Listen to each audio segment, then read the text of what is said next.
இப்போ தமிழ்நாடு அரசியலில் அதிகமாக பேசப்படுற பேர் ரமேஷ். ஆனால் ஏன் திடீர்னு இவரை சுற்றி இவ்வளோ பரபரப்பு? ரமேஷ் எடுத்த இந்த ஒரு மூவ் அரசியல் வட்டாரத்தில் பெரிய டிஸ்கஷனாக மாறியிருக்கு. சில மாதத்துக்கு முன்னாடி வரைக்கும் அதிகமாக பேசப்படாத ரமேஷ் இப்போ எப்படி ஹெட்லைனில் வந்தார்? ரமேஷ் பற்றி தற்போது வெளியாகும் தகவல்கள் பலரையும் ஆச்சரியப்பட வைக்குது. இது சாதாரண அரசியல் பேச்சு இல்லை. ரமேஷ் இந்த பேருக்கு பின்னாடி பெரிய பிளான் இருக்குன்னு சிலர் பேச ஆரம்பிச்சிட்டாங்க. ரமேஷ் தொடர்பான இந்த விஷயம் அடுத்த அரசியல் நகர்வுக்கு சிக்னலாக இருக்குமா? வாங்க வீடியோக்குள்ளே போகலாம். தமிழக அரசியலில் 2026 எலெக்ஷனுக்கு அப்புறம் அதிகமாக பேசப்பட்ட பேர்களில் ஒன்று தான் டிவிகே ரமேஷ். பெரிய அரசியல் குடும்பத்தை சேர்ந்தவர் கிடையாது, அரசியல் வாரிசும் கிடையாது. ரொம்பவும் சாதாரணமான குடும்பத்தில் வளர்ந்தவர். ஸ்ரீரங்கம் தொகுதியோட எம்எல்ஏ, அறநிலையத்துறை அமைச்சராக இருக்கும் ரமேஷ் செங்கல்பட்டு பேக்ரவுண்டில் இருந்து வந்த சாதாரண மிடில் கிளாஸ் பையன். ரமேஷ் ஒரு மெக்கானிக்கல் இன்ஜினியரிங் கிராஜுவேட். அரசியலுக்கு வர்றதுக்கு முன்னாடி ரமேஷ் ஆட்டோமொபைல் இண்டஸ்ட்ரியில் வேலை பார்த்துருக்கிறாரு, கார்ப்பரேட் செக்டார்லையும் வேலை பார்த்துருக்கிறாரு. ரமேஷ் ஒரு டைமில் கண்டென்ட் ரைட்டராக வேலை பார்த்துருக்கிறாரு. மீடியா அப்புறமா கம்யூனிகேஷன் ஃபீல்டில் கூட இன்ட்ரெஸ்ட் இருந்ததாக சொல்கிறாங்க. அந்த டைமில் பாலிடிக்ஸில் பெரிய பொசிஷன் எதுவும் கிடையாது. ஆனால் அவருக்கு ஒரு விஷயத்தில் மட்டும் ஆர்வம் ஜாஸ்தி: மக்கள் பிரச்சனைகள், அதற்கான தீர்வு. ரமேஷ் ஆரம்பத்தில் இருந்தே சோஷியல் ஆக்டிவிட்டீஸில் கலந்துக்கிட்டதாக சொல்லப்படுது. Flood relief, blood donation, student support, இப்படி பல விஷயங்களை வேலை செஞ்சுருக்கிறாரு.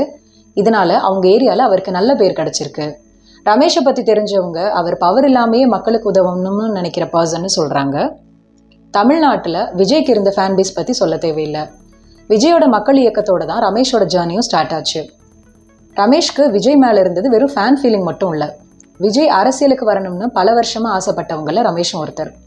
விஜய் சாரோட ஸ்பீச்சஸ், மக்கள் தொடர்பு, கரப்ஷன் பற்றி பேசினது, இதெல்லாம் தான் ரமேஷை ரொம்ப இன்ஸ்பயர் பண்ணுச்சுன்னு சொல்கிறாங்க. அதனால தான் டிவிகே உருவானதுக்கப்புறம் அவர் ஃபுல் டைம் பாலிடிக்ஸ்குள்ளே இறங்கியிருக்காரு. தமிழக வெற்றி கழகம் ஆரம்பிச்சதுக்கு அப்புறமா நிறைய யங்ஸ்டர்ஸ் கட்சிக்குள்ளே வந்தாங்க. ஆனால் அந்த க்ரௌட்ல இருந்து தனியாக தெரிஞ்சவர் தான் ரமேஷ். ஏன் தெரியுமா? அவர் கேமரா முன்னாடி மட்டும் இல்லை, கிரவுண்ட் லெவல்லையும் வேலை செஞ்சுருக்கிறாரு. கட்சி ஒருங்கிணைப்பு, booth work, social media response, public meeting arrangements எல்லாத்துலேயும் ஆக்டிவாக இருந்திருக்கிறாரு. இதனால பார்ட்டியில் எல்லாரோட கவனத்தையும் பெற்றிருக்கிறாரு. டிவிகேல ரொம்ப டிசிப்ளின்டாக வேலை பார்த்தவங்கள ரமேஷும் ஒருத்தர். ஒரு விஷயம் சொன்னால் அதை நேரத்துக்கு முடிச்சிருவாரு. இதனால விஜய் சாரோட கோர் டீமுக்கு அவர் மேலே ஒரு நம்பிக்கை வந்திருக்கு. ரமேஷ் அவரோட ஆரம்ப காலத்தில் நிறைய பேர்கிட்ட வேகன்சி இருக்கான்னு கேட்டு மெசேஜ் பண்ணியிருக்கிறாரு. இன்னைக்கு அவர் ஒரு எம்எல்ஏ மட்டும் இல்லாமல் அமைச்சராகவும் இருக்கிறது சந்தோஷமாக இருக்குது அப்படின்னு நிறைய பேர் சொல்கிறாங்க. நிறைய யங்ஸ்டர்ஸ் அவங்கள ரமேஷோட ரிலேட் பண்ணிக்கிறாங்க. 2026 தேர்தலில் டிவிகேலேருந்து ஸ்ரீரங்கம் தொகுதியில் யாரை கேண்டிடேட்டாக நிற்க போகிறாங்க அப்படின்னு எல்லாரும் எதிர்பார்த்துட்டு இருக்கும்போது அந்த தொகுதியோட வேட்பாளராக ரமேஷ் அறிவிக்கும் போது நிறைய பேர் ஷாக் ஆனாங்க. ஏன்னா இது சாதாரண தொகுதி கிடையாது. 2011ஆம் ஆண்டு ஜெயலலிதா அவர்கள் போட்டி போட்டு வென்ற தொகுதி. அந்த டைமில் அவங்க தான் முதலமைச்சரானாங்க. அங்கே ஏடிஎம்கேக்கு தான் வாக்குகள் அதிகம். ஸோ அரசியல் விமர்சகர்கள் கூட டிவிகே டுக் அ ஹியூஜ் ரிஸ்க்னு சொன்னாங்க. ஆனால் ரமேஷோட கேம்பெயின் ஸ்டைல் வேறு மாதிரி இருந்தது. பெரிய கான்வாய் கிடையாது, லக்ஸுரி கேம்பெயின் இல்லை. மக்கள் வீட்டுக்கே நேரடியாக போய் பேச ஆரம்பித்தார். டீ கடை, தெருமுக்குன்னு எங்கே பார்த்தாலும் ரமேஷ் கேம்பெயின். நிறைய பேர் சொன்னது அவர் ஸ்கிரிப்டட் பொலிட்டிஷியன் மாதிரி தெரியலன்னு. இதுவே அவருக்கு ப்ளஸ்ஸாக மாறுச்சு. எலெக்ஷன் கேம்பெயின் நடத்துறது அவ்வளோ ஈஸி கிடையாது, பர்டிகுலராக ஒரு புது பார்ட்டிக்கு. அந்த டைமில் ரமேஷ் ஃபேமிலி நிறைய ஃபினான்ஷியல் ப்ரெஷரை ஃபேஸ் பண்ணதா சொன்னாங்க. வீட்டையே அடமான வச்சு தான் கேம்பெயின் நடத்தினாரு அப்படிங்கிற தகவலும் வெளியாச்சு. ஒரு கேண்டிடேட் லிட்ரலி அவரோட வாழ்க்கையை ஸ்டேக்கில் வச்சு கேம்பெயின் பண்ணியிருக்காரு. கேம்பெயின் பீக்கில் இருந்த டைமில் டிவிகே ஆஃபீஸ் மேலே அட்டாக் நடந்ததா நியூஸ் வெளியாச்சு. போஸ்டர்ஸ் டேமேஜ் பண்ணாங்க, பார்ட்டி ஆஃபீஸை சேதப்படுத்தினாங்க. அந்த டைமில் நிறைய பேர் ரமேஷ் அக்ரெசிவ் ரியாக்ஷன் கொடுப்பாருன்னு நினச்சாங்க. பட் அவர் ரொம்ப காமாக பேசினார். நாங்கள் வளர்றது பார்த்து ஆளுங்கட்சி பயப்படுதுன்னு சொன்னாங்க. ரிசல்ட் அன்னைக்கு தமிழக அரசியல் களத்தில் கவனிக்கப்பட்ட தொகுதிகளில் ஸ்ரீரங்கம் தொகுதியும் ஒன்று. கவுண்ட் ஆரம்பமான கொஞ்ச நேரத்திலேயே ரமேஷ் லீட் எடுத்தார். அதுக்கப்புறம் அந்த லீட் இன்க்ரீஸ் ஆகிட்டே இருந்தது. ஸ்ரீரங்கத்தில் இருக்கக்கூடிய மொத்த வாக்காளர்கள் 2,83,862. இதில் ஆண் வாக்காளர்கள் 1,37,694, பெண் வாக்காளர்கள் 1,46,120, மூன்றாம் பாலினம் 48. இதில் ரமேஷ் நடந்து முடிந்த தேர்தலில் 1,03,235 வாக்குகள் வாங்கியிருக்கிறாரு.